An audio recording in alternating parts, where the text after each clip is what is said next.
ಇವತ್ತು ರಾಷ್ಟ್ರೀಯ ಹೆದ್ದಾರಿ ನ್ಯಾಷನಲ್ ಹೈವೇ 17 ರಾಷ್ಟ್ರೀಯ ಹೆದ್ದಾರಿ ನಂಬರ್ 17 ಅದು ಇವತ್ತಿನ ತನಕನೂ ಅತ್ಯಂತ ಸುಸ್ಥಿತಿಯಲ್ಲಿದೆ ಮತ್ತು ಇವತ್ತು 6 ಲೈನ್ ಹೈವೇ ಆಗ್ತಾ ಇದೆ.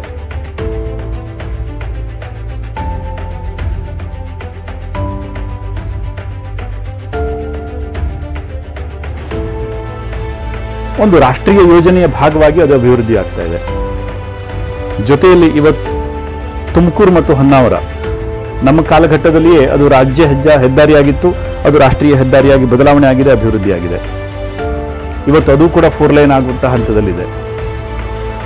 ಅದ್ರ ಜೊತೆ ತಾಳಗುಪ್ಪ ಮತ್ತು ಅಳ್ನಾವರ್ ಇದು ರಾಜ್ಯ ಹೆದ್ದಾರಿಯಾಗಿತ್ತು, ಅದು ಕೂಡ ಇವತ್ತು ರಾಷ್ಟ್ರೀಯ ಹೆದ್ದಾರಿಯಾಗಿ ಪರಿವರ್ತನೆಯಾಗಿದೆ.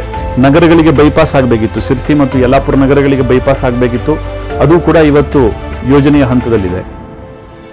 ಹುಬ್ಳಿ ಮತ್ತು ಅಂಕೋಲಾ ಅದು ರಾಜ್ಯ ಹೆದ್ದಾರಿಯಾಗಿತ್ತು, ಅದು ಕೂಡ ಇವತ್ತು ರಾಷ್ಟ್ರೀಯ ಹೆದ್ದಾರಿಯಾಗಿ ಮಾರ್ಪಟ್ಟಿದೆ. ತುಂಬಾ ದೊಡ್ಡ ಪ್ರಮಾಣದಲ್ಲಿ ಅದರ ಅಭಿವೃದ್ಧಿ ಚಟುವಟಿಕೆಗಳು ಕೈಗೊಂಡು ಏಷ್ಯಾದಲ್ಲೇ ಅತ್ಯಂತ ಒಳ್ಳೆಯ ರಸ್ತೆ ಅನ್ನುವಂಥ ಹೆಗ್ಗಳಿಕೆಯನ್ನು ಕೂಡ ಅದು ಪಡ್ಕೊಂಡಿತು.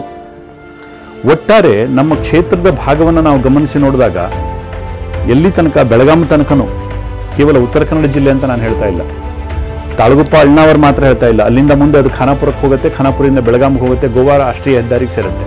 ಅಲ್ಲಿ ತನಕನೂ ಗೋವಾ ರಾಷ್ಟ್ರೀಯ ಹೆದ್ದಾರಿ ಅದು ಕೂಡ ಇವತ್ತು 6 ಲೈನ್ ಆಗಿದೆ. ಖಾನಾಪುರದ ಆ ಭಾಗದಲ್ಲಿ ಇವತ್ತು ರಾಷ್ಟ್ರೀಯ ಹೆದ್ದಾರಿಯ ಅಭಿವೃದ್ಧಿ ಚಟುವಟಿಕೆಗಳು ಇವತ್ತು ಪ್ರಾರಂಭ ಆಗಿದೆ.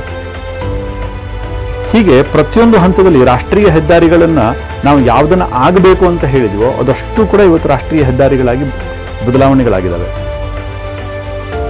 ಅದರ ಜೊತೆಯಲ್ಲಿ ಇವತ್ತು ಗ್ರಾಮೀಣ ಭಾಗದ ರಸ್ತೆಗಳು ಬಹುತೇಕ ನಮ್ಮ ಜಿಲ್ಲೆಯಲ್ಲಿ ಬಂದಿರುವಷ್ಟು ಹಣಗಳು ಸುಮಾರು 160 ಕೋಟಿಗೂ ಹೆಚ್ಚು ಹಣ ಕೇವಲ ಗ್ರಾಮೀಣ ರಸ್ತೆ ಅಭಿವೃದ್ಧಿಗೋಸ್ಕರ ಇವತ್ತು ಬಂದಿದೆ. ಸೆಂಟ್ರಲ್ ರೋಡ್ ಫಂಡ್ ಹೇಳ್ತಾ ಇಲ್ಲ, ಓನ್ಲಿ PMGSY ಹೇಳಿದ್ದೀನಿ ನಾನು. ಅದು 3-4 ವರ್ಷ ನಮ್ಗೆ ಹಣನೇ ಬಂದಿರಲಿಲ್ಲ. ಅದಷ್ಟು ಮಾಹಿತಿಗಳನ್ನು ಇವತ್ತು ನಾವು ನಮ್ಮ ವೆಬ್ಸೈಟ್ಗಳಲ್ಲಿ ಹಾಕಿದ್ದೀವಿ, ಅದಷ್ಟು ಮಾಹಿತಿಗಳನ್ನು ಕೊಟ್ಟಿದ್ದೀವಿ. ಸೆಂಟ್ರಲ್ ರೋಡ್ ಫಂಡಲ್ಲಿ ಇವತ್ತು ಸಾಕಷ್ಟು ದೊಡ್ಡ ಅಭಿವೃದ್ಧಿ ಚಟುವಟಿಕೆಗಳು ನಡೆದಿದ್ದಾವೆ.